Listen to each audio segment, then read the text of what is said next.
আজকে কাফি ভাইয়ের নিয়ে যারা সমালোচনা করতেছো তারা আগে কাফি ভাইয়ের মতো যোগ্যতা অর্জন করো।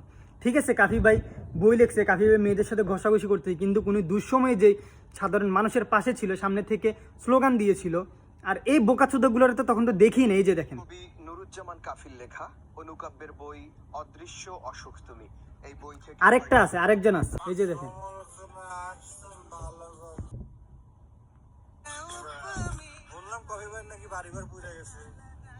এই যে দেখেন, এই মানে কি বলতাম এদেরকে, যখন আমরা আমাদের ভাইয়েরা বোনেরা রাস্তার মধ্যে স্লোগান দিচ্ছে, মায়ের খাইতেছে, এদের কাউকে কিন্তু তখন দেখি নাই। এদেরকে আমার মনে হয় না, আমি দেখি না, আপনারা দেখছেন কিনা জানি না। এখন এরা যেই কাফি ভাই নিজের জীবনের তাওয়াক্কা না করে সামনের সারিতে দাঁড়ায় স্লোগান দিয়েছিল, তার বিরুদ্ধে কথা বলতেছে, তাকে নিয়ে কন্টেন্ট বানাইতেছে, তাকে রোস্ট করতেছে।